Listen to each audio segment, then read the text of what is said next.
Good morning students. ഈ വീഡിയോയിൽ നമ്മൾ പഠിക്കാൻ ഉദ്ദേശിക്കുന്ന ചാപ്റ്റർ എന്ന് പറയുന്നത് ഡിഗ്രി ഫസ്റ്റ് ഇയർ ഇംഗ്ലീഷിനകത്ത് പ്രോസ് ഇൻ പ്രാക്ടീസ് എന്ന് പറയുന്ന ടെക്സ്റ്റ് ബുക്കിൽ രണ്ടാമത്തെ ചാപ്റ്ററാണ് നമ്മൾ സ്റ്റാർട്ട് ചെയ്യുന്നത്. അപ്പോൾ പ്രോസ് ഇൻ പ്രാക്ടീസിൽ രണ്ടാമത്തെ ചാപ്റ്ററിൻ്റെ പേര് from the first invention to Menlo Park എന്നാണ്. അപ്പോൾ ഒന്നുകൂടി പറയാം, from the first invention to Menlo Park, ഇതാണ് നമ്മുടെ ലെസൻ്റെ പേര്. അപ്പോൾ ഈ ചാപ്റ്റർ എഴുതിയിരിക്കുന്നത് ഏഗൺ ലാർസൺ എന്ന് പറയുന്ന റൈറ്ററാണ്. അപ്പോൾ നമുക്ക് ഈ ചാപ്റ്ററിൻ്റെ ഇൻട്രൊഡക്ഷനിലേക്ക് പോകാം. അതിനു മുമ്പ് ഞാൻ യൂസ് ചെയ്യുന്നത് അണ്ണാമലൈ യൂണിവേഴ്സിറ്റിയുടെ ഈ ഒരു ഡിസ്റ്റൻറ്റ് എഡ്യൂക്കേഷന് വേണ്ടി പ്രൊവൈഡ് ചെയ്യുന്ന ഈ ഒരു സ്റ്റഡി മെറ്റീരിയലാണ് ഞാൻ യൂസ് ചെയ്യുന്നത്. അപ്പോൾ അതിൻ്റെ ഇൻട്രൊഡക്ഷൻ ഇങ്ങനെയാണ് സ്റ്റാർട്ട് ചെയ്യുന്നത്.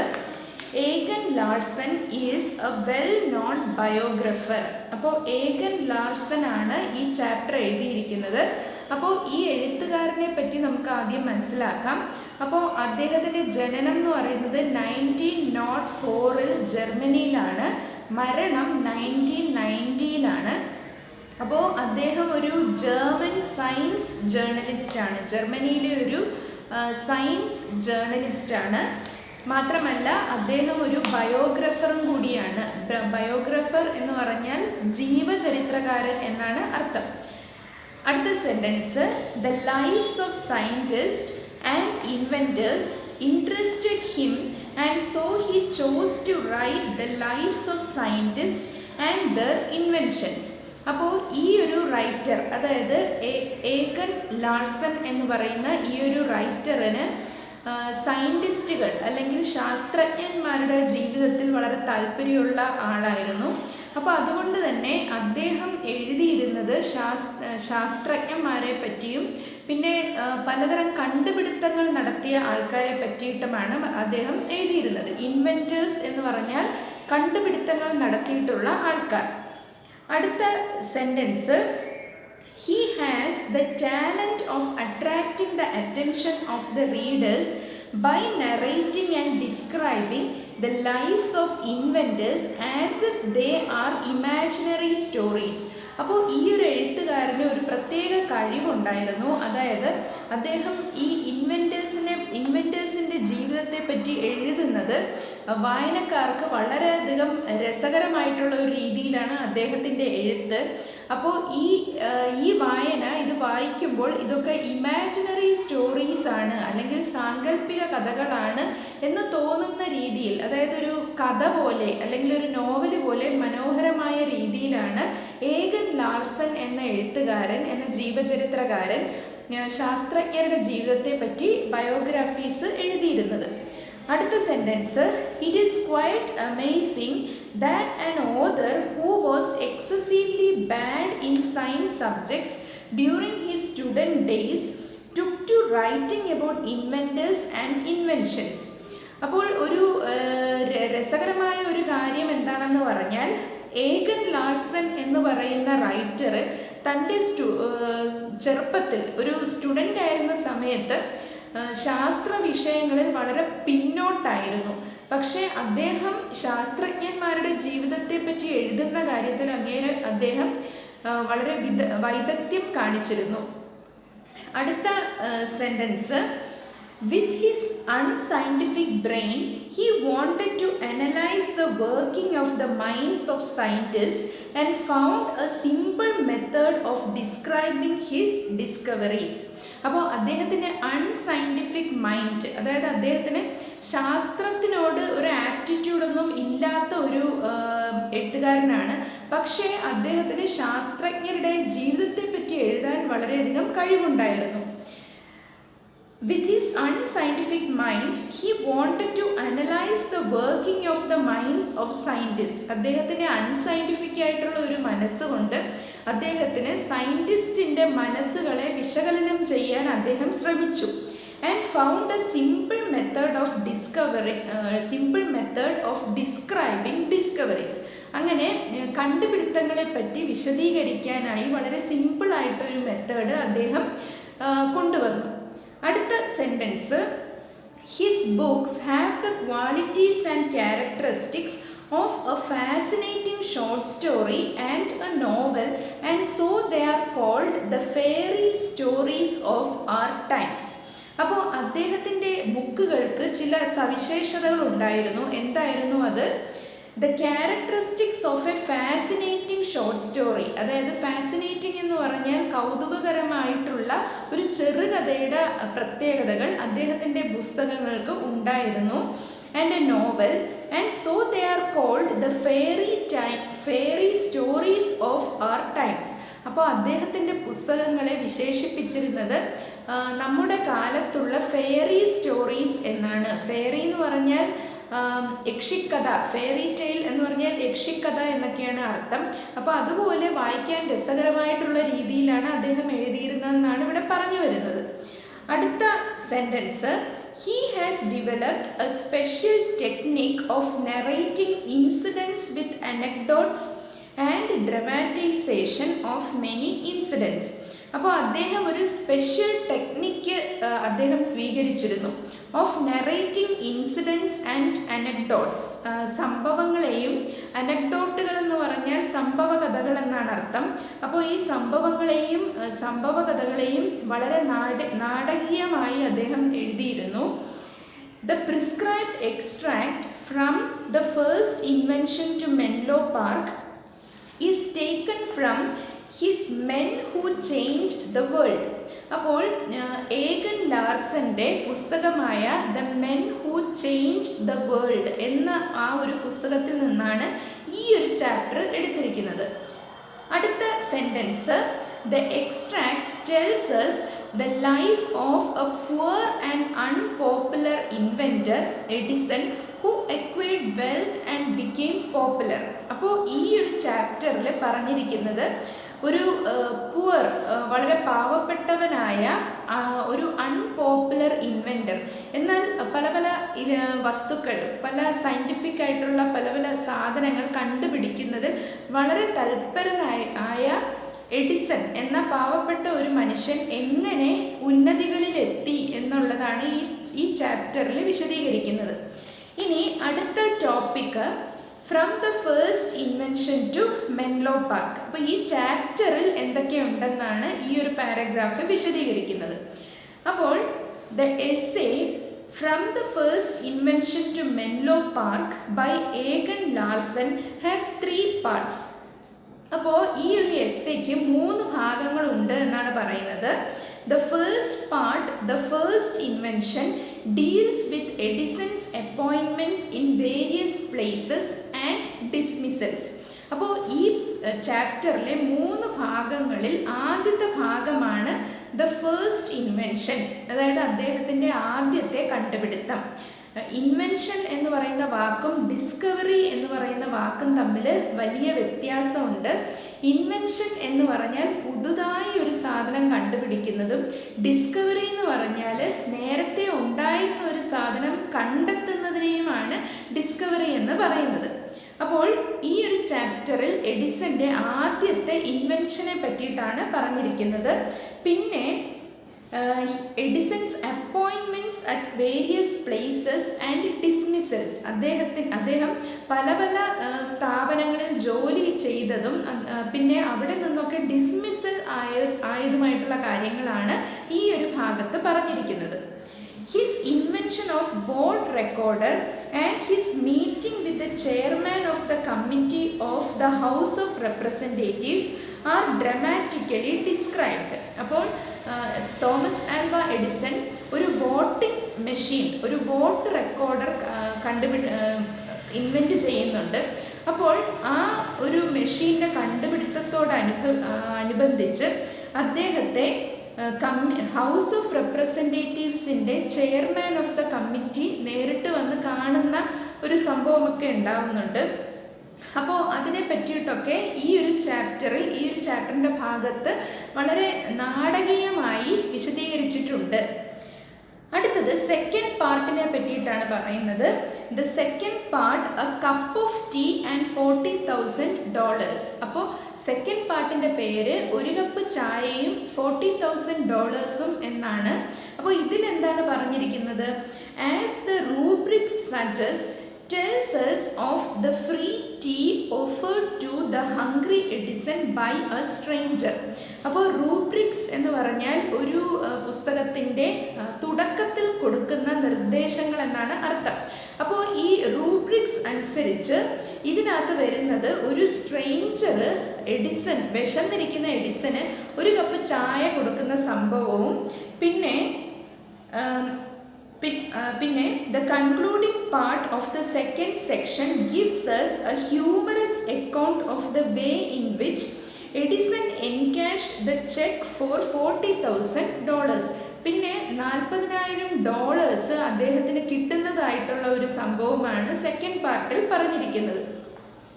അടുത്ത sentence, a poor hungry man at the beginning of the life is seen with $40,000 notes bulging in his pocket. അപ്പോൾ ജീവിതത്തിൻ്റെ ആരംഭത്തിൽ വളരെ പാവപ്പെട്ടവനായിരുന്ന ഒരാൾ ഈ ഒരു ചാപ്റ്ററിൻ്റെ അവസാനം എത്തുമ്പോൾ $40,000 ഉടമയായി മാറുന്നതായിട്ടാണ് ഈ ചാപ്റ്ററിൽ നമ്മൾ കാണുന്നത്. അടുത്ത സെൻറ്റൻസ്, ദ ലാസ്റ്റ് സെക്ഷൻ, അതായത് മൂന്നാമത്തെ സെക്ഷൻ, ഈ ഒരു ചാപ്റ്ററിൻ്റെ മൂന്നാമത്തെ സെക്ഷനിൽ എന്താണ് എന്നുള്ളതാണ്. മൂന്നാമത്തെ section, marriage and Menlo Park, is about technicians in Edison's laboratories, about Edison's marriage with Mary Stilwell and his setting up of a well-equipped large research laboratory in Menlo Park. അപ്പോൾ last പാർട്ടിൽ വന്നിരിക്കുന്ന കാര്യങ്ങൾ എന്താണെന്ന് പറഞ്ഞാൽ അദ്ദേഹത്തിൻ്റെ മാരേജിനെ പറ്റിയിട്ടും, the last section marriage and Menlo Park, last സെക്ഷൻ്റെ പേര് മാരേജ് ആൻഡ് മെൻലോ പാർക്ക് എന്നാണ്. It is about technicians in Edison's laboratories, എഡിസൻ്റെ ലബോറട്ടറികളിലെ ടെക്നീഷ്യൻസിനെ പറ്റിയിട്ടും പിന്നെ മേരി സ്റ്റിൽവെലുമായിട്ടുള്ള എഡിസൻ്റെ മാരേജിനെ പറ്റിയിട്ടും പിന്നെ മെൻലോ പാർക്ക് എന്ന സ്ഥലത്ത്, മെൻലോ പാർക്ക് എന്ന് പറയുന്നത് USA കാലിഫോർണിയയിലെ ഒരു സ്ഥലമാണ്. അപ്പോൾ മെൻലോ പാർക്കിൽ എഡിസൺ സ്ഥാപിക്കുന്ന വലിയ എല്ലാ സാങ്കേതിക മികവുമുള്ള വെൽ ഇക്വിപ്ഡ് ഒരു ലബോറട്ടറി സ്ഥാപിക്കുന്നുണ്ട്. അതിനെ പറ്റിയിട്ടുമാണ് ലാസ്റ്റ് സെക്ഷൻ വരുന്നത്. അപ്പോൾ ലോകത്തിൽ തന്നെ ആദ്യമായിട്ട് ഒരു വെൽ ഇക്വിപ്ഡ് ലബോറട്ടറി, സയൻറ്റിഫിക് ലബോറട്ടറി നിർമ്മിക്കുന്നത് തോമസ് ആൽവ എഡിസൺ ആണ്. അപ്പോൾ ഇനി അടുത്ത ഹെഡിങ് എന്ന് പറയുന്നത് എഡിസൺ ലേൺഡ് ടെലിഗ്രാഫി. അപ്പോൾ എഡിസൺ എങ്ങനെയാണ് ടെലിഗ്രാഫി പഠിച്ചത് എന്നുള്ളതിനെ പറ്റിയിട്ടാണ് ഈ ഒരു ടോപ്പിക്. അപ്പോൾ ടെലിഗ്രാഫി എന്ന് പറയുന്നത് ഒരു മെസ്സേജ് സെൻഡ് ചെയ്യുന്ന ഒരു പഴയ ഒരു മെത്തേഡാണ് ടെലിഗ്രാഫി എന്ന് പറയുന്നത്. അപ്പോൾ എഡിസൻ്റെ ആ ഒരു കാലഘട്ടം എന്ന് പറയുന്നത് 1847 എഡിസൺ ജനിക്കുന്നത്. അപ്പോൾ എഡിസൻ്റെ കൗമാര കാലഘട്ടത്തിൽ നടക്കുന്നതാണ് ഈ സംഭവം. അപ്പോൾ വളരെ വളരെ മുമ്പാണിത്. Edison rescued a child from being run over by a rail wagon in the shunting yard. അപ്പോൾ എഡിസൻ്റെ കുട്ടിക്കാലത്ത് അദ്ദേഹം സ്കൂളിൽ പോയിരുന്ന സമയത്ത്, അതിവിടെ ടെക്സ്റ്റിൽ കൊടുത്തിട്ടുള്ളതല്ല, ഞാൻ ഗൂഗിളിൽ നോക്കി വായിച്ച് മനസ്സിലാക്കിയ കാര്യമാണ് പറയുന്നത്. അപ്പോൾ അദ്ദേഹം സ്കൂളിൽ നിന്നും അദ്ദേഹത്തിൻ്റെ അമ്മ അദ്ദേഹത്തെ സ്കൂളിൽ പഠന മികവ് കാണിക്കാത്തതിൻ്റെ കാരണം എന്താണെന്ന് പറഞ്ഞാൽ എഡിസന് ചെവി കേൾക്കാൻ പാടില്ലായിരുന്നു, ഡെഫായിരുന്നു എഡിസൺ. അപ്പോൾ ഈ എഡിസൺ ഡെഫ് ആവാനായിട്ട് പല കാരണങ്ങൾ അദ്ദേഹത്തിൻ്റെ ജീവചരിത്രങ്ങളിൽ കാണുന്നുണ്ട്. അദ്ദേഹത്തിന് സ്കാർലറ്റ് ഫീവർ എന്നൊരു രോഗം പിടിപെട്ടതിന് ശേഷമാണ് അദ്ദേഹത്തിന് കേൾവിശക്തി നഷ്ടപ്പെട്ടതെന്ന് പറയുന്നുണ്ട്. അപ്പോൾ കേൾവിശക്തി ഇല്ലാത്ത ഈ കുട്ടി ക്ലാസ്സിൽ ഈ കുട്ടിയെ ടീച്ചർമാർ ഒരുപാട് വിഷമിപ്പിക്കുകയും അതിൻ്റെ പേരിൽ എഡിസന് പഠന മികവ് കാണിക്കാൻ സാധിക്കാതെ വന്നു. അപ്പോൾ അതിൻ്റെ പേരിൽ എഡിസൻ്റെ അമ്മ എഡിസനെ സ്കൂളിൽ നിർത്തലാക്കി. പിന്നീട് ഹോം സ്കൂളിംഗ് ആണ് എഡിസന് കൊടുത്തിരുന്നത്, സ്കൂളിൽ പോയിരുന്നില്ല. എന്നിട്ട് അതിനുശേഷം എഡിസൺ കൗമാരകാലത്ത് ഒരു റെയിൽവേയിൽ എഡിസൺ ജോലി ചെയ്യുന്നുണ്ടായിരുന്നു. അപ്പോൾ ആ സമയത്തുള്ള കാര്യമാണ് ഇവിടെ പറഞ്ഞിരിക്കുന്നത്. ഇപ്പോൾ ചെവി കേട്ടുകൂടാത്തത് കൊണ്ടും മറ്റുള്ളവർ ടീച്ചർമാർ പറയുന്ന മനസ്സിലാവാത്തത് കൊണ്ടും അദ്ദേഹം ഒരു നല്ല വായനക്കാരനായിരുന്നു. അപ്പോൾ എഡിസൺ റെസ്ക്യൂഡ് എ ചൈൽഡ്, ഒരു കുട്ടിയെ ആ റെയിൽവേ യാർഡിൽ വെച്ച് ഷണ്ടിങ്ങിൻ്റെ സമയത്ത്, ഷണ്ടിങ് എന്ന് പറയുന്നത് യാത്രക്കാരില്ലാതെ ട്രെയിനിനെ അങ്ങോട്ടും ഇങ്ങോട്ടുമൊക്കെ ട്രെയിനിൻ്റെ ഭാഗങ്ങളെയോ ഒക്കെ നീക്കുന്നതിനെയാണ് ഷണ്ടിങ് എന്ന് പറയുന്നത്. അപ്പോൾ ഷണ്ടിങ്ങിൻ്റെ സമയത്ത് ഒരു കുട്ടിയെ ആ ഒരു റെയിൽവേ പാളത്തിൽ നിന്നും എഡിസൺ രക്ഷിച്ചു. A child from being run over by a rail wagon. ഒരു റെയിൽ വാഗൺ ഇടിച്ചു കയറുന്നതിൽ നിന്നും ഒരു കുഞ്ഞിനെ രക്ഷപ്പെടുത്തി. In the shunting yard. The child's father was the station master of Mount Clemens railway station. അപ്പോൾ മൗണ്ട് ക്ലെമൻസ് റെയിൽവേ സ്റ്റേഷനിലെ station മാസ്റ്ററിൻ്റെ കുഞ്ഞിനെയാണ് Edison രക്ഷപ്പെടുത്തിയത്. As a sign of gratitude, the station master was ready to help poor Edison, who was only 15 at the time. അപ്പോൾ ഇതിൻ്റെ ഒരു നന്ദി സൂചകമായിട്ട് ഈ station master 15 വയസ്സ് മാത്രമുള്ള എഡിസന് ഒരു സഹായം ചെയ്തു കൊടുക്കാമെന്ന് വിചാരിച്ചു. അതെന്തായിരുന്നു? Edison expressed his desire to learn telegraphy. അപ്പോഴാണ് എഡിസൺ ടെലിഗ്രാഫി പഠിക്കാൻ തനിക്ക് വലിയ താല്പര്യമുണ്ടെന്ന് അദ്ദേഹത്തോട് പറഞ്ഞത്. He learned everything about telegraphy within 4 months. അപ്പോൾ അദ്ദേഹത്തിന് വളരെയധികം സയൻറ്റിഫിക് ആപ്റ്റിറ്റ്യൂഡ് ഉള്ള ഒരു കുട്ടിയാണ് എഡിസൺ. അപ്പോൾ 4 മാസം കൊണ്ട് തന്നെ എഡിസൺ ടെലിഗ്രാഫിയുടെ എല്ലാ സാങ്കേതിക വശങ്ങളും വളരെ വൈദഗ്ധ്യത്തോടു കൂടി പഠിച്ചെടുത്തു. When he was 16, his name was recommended for the job of a telegraph operator on the Grand Trunk Line. അപ്പോൾ ഗ്രാൻഡ് ട്രങ്ക് ലൈൻ എന്ന് പറയുന്ന ആ ഒരു റെയിൽവേ സ്റ്റേഷനിൽ 16-ാമത്തെ വയസ്സിൽ അദ്ദേഹത്തിന് ഒരു ടെലിഗ്രാഫ് ഓപ്പറേറ്ററിൻ്റെ ജോബ് കിട്ടുകയാണ്. അടുത്ത heading Edison's experience at Stratford Junction. അപ്പോൾ സ്ട്രാറ്റ്ഫോർഡ് ജംഗ്ഷനിൽ എഡിസന് ഉണ്ടായ അനുഭവത്തെ പറ്റിയിട്ടാണ് അടുത്ത topic. Edison was put on night shift at Stratford Junction, a small station in Ontario. അപ്പോൾ അമേരിക്കയിലെ ഓൺടാരിയോ എന്ന് പറയുന്ന സ്ഥലത്ത് ഒരു ചെറിയൊരു റെയിൽവേ സ്റ്റേഷനിൽ അദ്ദേഹത്തിന് നൈറ്റ് ഷിഫ്റ്റ് ജോലി ചെയ്യേണ്ടതായ ഒരു സമയമായിരുന്നു അത്. He had to send each hour the signal to the train dispatcher office to inform that he was not asleep. അപ്പോൾ ഓരോ മണിക്കൂർ ഇടവിട്ട് എഡിസന് ഒരു സിഗ്നൽ സെൻഡ് ചെയ്യേണ്ടതായിട്ട് ഉണ്ട്. To the train dispatcher office. Train dispatcher ഓഫീസിലേക്ക് ഒരു സിഗ്നൽ ഓരോ മണിക്കൂർ ഇടവിട്ട് അയച്ചു കൊടുക്കേണ്ട ഒരു ജോലി എഡിസൺ ഉണ്ടായിരുന്നു. The success came regularly from the Stratford, but one day when he was called back, there was no response. അങ്ങനെ ഇരുന്നപ്പോൾ ഈ സിഗ്നലുകൾ കൃത്യമായി ഓഫീസിലേക്ക് പോയിക്കൊണ്ടിരുന്നു. പക്ഷെ ഒരു ദിവസം അദ്ദേഹത്തെ വിളിച്ചപ്പോൾ അദ്ദേഹത്തിൻ്റെ റെസ്പോൺസ് ഉണ്ടായില്ല. On investigation he was found asleep. അപ്പോൾ ആൾ വന്ന് നോക്കിയപ്പോൾ എഡിസൺ നല്ല ഉറക്കമായിരുന്നു. അപ്പോൾ എന്താണ് അവിടെ സംഭവിച്ചത്? He had designed a gadget which send the signal every hour automatically along the line when he was asleep. അപ്പോൾ അവർ മനസ്സിലാക്കിയ എന്താണ്? എഡിസൺ ഒരു ഉപകരണം കണ്ടുപിടിച്ച് വെച്ചിട്ടുണ്ടായിരുന്നു. അപ്പോൾ എഡിസൺ ഉറങ്ങിക്കിടന്നാലും ഈ ഉപകരണം കൃത്യമായിട്ട് ഓരോ മണിക്കൂർ ഇടവിട്ട് സിഗ്നൽ അയച്ചു കൊണ്ടിരിക്കുമായിരുന്നു.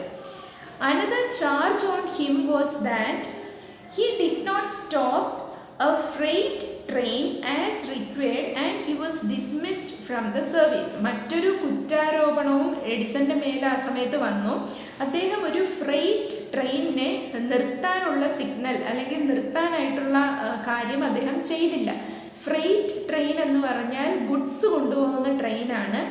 അപ്പോൾ ഈ 2 കാരണങ്ങൾ കൊണ്ട് അദ്ദേഹത്തിനെ അവിടെ നിന്ന് ഡിസ്മിസ് ചെയ്യുകയാണ് ഉണ്ടായത്.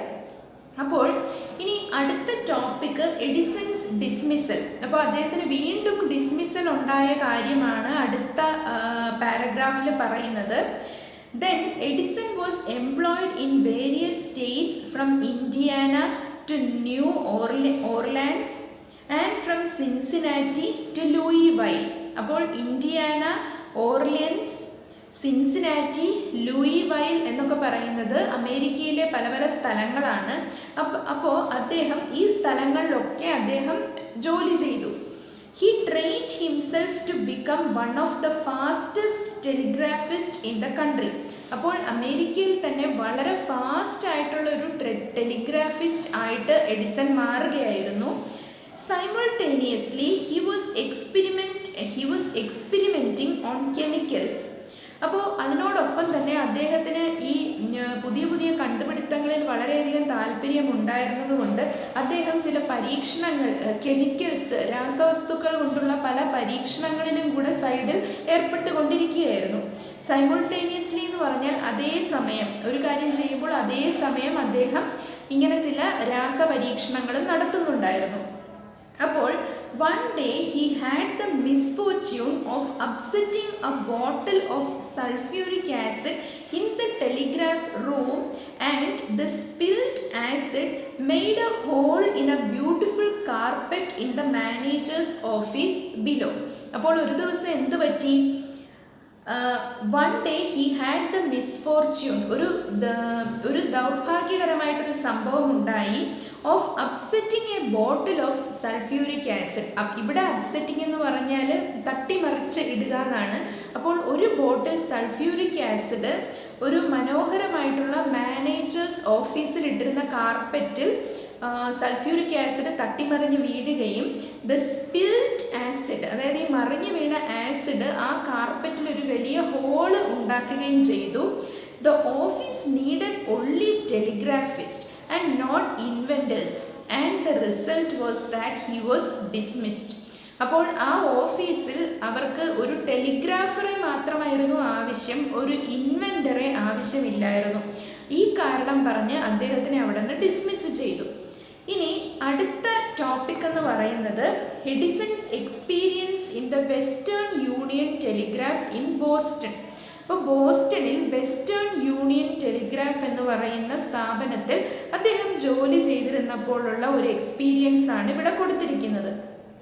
When he was in the Western Union Telegraph in Boston, his duty was to take press cables from New York for the Boston Herald. അപ്പോൾ ഈ വെസ്റ്റേൺ യൂണിയൻ ടെലിഗ്രാഫ് എന്ന് പറയുന്ന സ്ഥാപനത്തിൽ അദ്ദേഹം ജോലി ചെയ്തിരുന്ന സമയത്ത് അദ്ദേഹത്തിൻ്റെ ജോലി എന്ന് പറയുന്നത് ബോസ്റ്റൺ ഹെറോൾഡ് എന്ന് പറയുന്ന ഒരു പത്രത്തിന് വേണ്ടി ന്യൂയോർക്കിൽ നിന്നും ന്യൂസ് എത്തിക്കുക എന്നുള്ളതായിരുന്നു. അതായത് കേബിൾ വഴി ന്യൂസ് എത്തിക്കുക എന്നുള്ളതായിരുന്നു. His co-telegraphist played a trick on him and made arrangements for sending the messages by New York's fastest operator. അപ്പോൾ അദ്ദേഹത്തിന് കൂടെയുള്ള മറ്റ് ടെലിഗ്രാഫിസ്റ്റുകൾ ഇദ്ദേഹത്തെ പറ്റിക്കാനായി ഒരു ട്രിക്ക് പ്രയോഗിച്ചു. അപ്പോൾ അവരെന്താണ് ചെയ്തത്? The man in New York tried to confuse the new operator by omitting letters. അപ്പോൾ ചില ലെറ്ററുകൾ എടുത്ത് മാറ്റി ന്യൂസ് സെൻഡ് ചെയ്ത് എഡിസനെ ഒന്ന് പറ്റിക്കാനായിട്ടാണ് അവർ ശ്രമിച്ചത്. At last, Edison cabled back and wanted the young man in New York to change off and send the message with his other foot. അപ്പോൾ പിന്നീട് Edison അത് മനസ്സിലാക്കുകയും ഈ അദ്ദേഹത്തെ കളിയാക്കാൻ നോക്കിയ ആളോട് അത് മാറ്റി തിരിച്ച് കറക്റ്റായിട്ട് സെൻഡ് ചെയ്യാനുള്ള ഏർപ്പാട് ചെയ്യുകയും ചെയ്തു.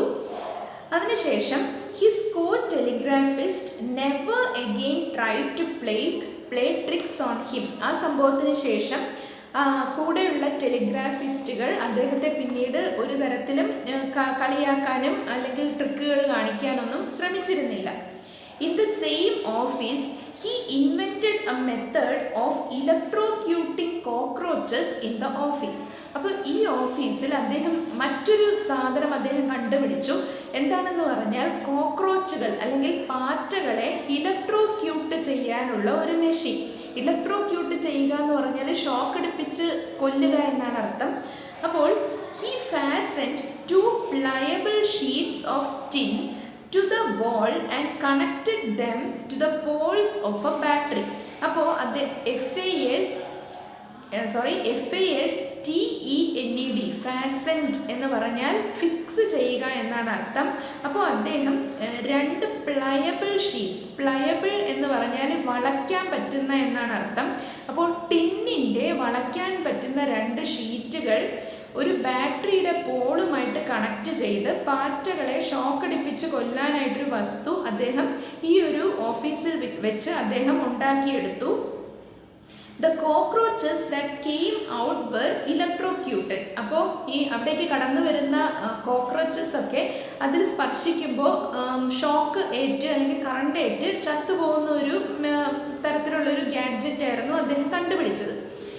അടുത്ത ഹെഡിങ് എന്ന് പറയുന്നത് Edison's invention of vote recorder, അതായത് വോട്ടിംഗ് മെഷീൻ. എഡിസൺ കണ്ടുപിടിച്ച വോട്ട് റെക്കോർഡർ എന്ന് പറയുന്ന മെഷീനെ പറ്റിയിട്ടാണ് ഈ ടോപ്പിക്കിൽ പറയുന്നത്. One of his inventions was a vote recorder. അപ്പോൾ എഡിസൺ ഒരു വോട്ട് റെക്കോർഡർ ഉണ്ടാക്കിയെടുത്തു.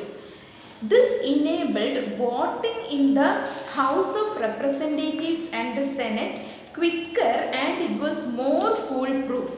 അപ്പോൾ ഈ ഒരു വോട്ടിംഗ് യന്ത്രം ഹൗസ് ഓഫ് റെപ്രസെൻറ്റേറ്റീവ്സിലും സെനറ്റിലും വോട്ടിംഗ് എന്ന് പറയുന്ന ആ ഒരു പ്രക്രിയ വളരെ ഫാസ്റ്റും കുറ്റമറ്റതുമാക്കി തീർത്തു. അടുത്ത sentence, all that the member had to do was to just press the button and the machine would count yeas and no's. അപ്പോൾ ഈ വോട്ട് ചെയ്യാൻ വരുന്ന ആൾ ചെയ്യേണ്ട കാര്യം എന്ന് പറയുന്നത് ഒരു ബട്ടൺ പ്രസ് ചെയ്യുക എന്നുള്ളത് മാത്രമായിരുന്നു. അപ്പോൾ അതിനകത്ത് യെസ് നോ എന്ന് പറയുന്ന മെസ്സേജുകൾ അതിനകത്ത് റെക്കോർഡ് ചെയ്തുകൊണ്ടിരിക്കും. The chairman of the House of Representatives in Washington stated that it was not good for the house. എന്നാൽ എന്താണ് സംഭവിച്ചത്? വാഷിങ്ടണിലെ ഹൗസ് ഓഫ് റെപ്രസെൻറ്റേറ്റീവ്സിൻ്റെ ചെയർമാൻ പറഞ്ഞു ഇത് ശരിയാവില്ല എന്ന് പറഞ്ഞു. Edison said it works to perfection. അപ്പോൾ എഡിസൺ പറഞ്ഞു ഇത് പെർഫെക്റ്റ് ആണ്, ഇതിനകത്തൊരു തെറ്റും ഉണ്ടാക്കാൻ പറ്റില്ല.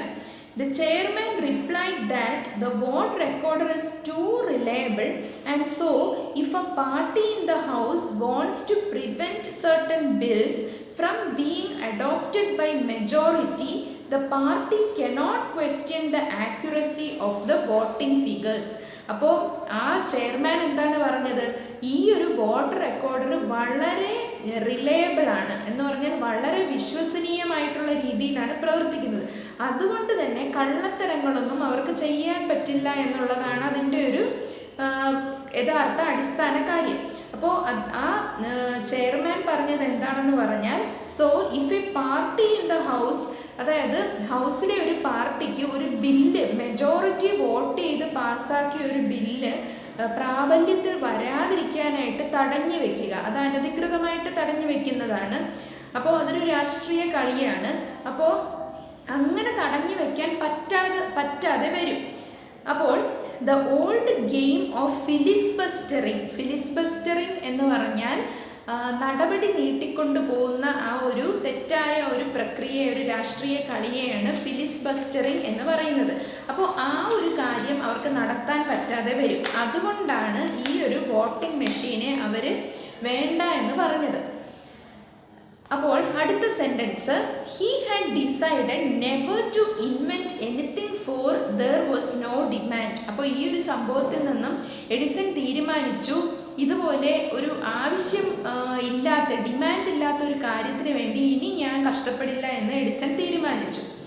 അടുത്ത sentence, Edison invented the stock exchange ticker and took it to New York to find buyers. അടുത്ത എഡിസൺ നടത്തിയ ഒരു ഇൻവെൻഷൻ എന്ന് പറയുന്നത് സ്റ്റോക്ക് എക്സ്ചേഞ്ച് ടിക്കറാണ്.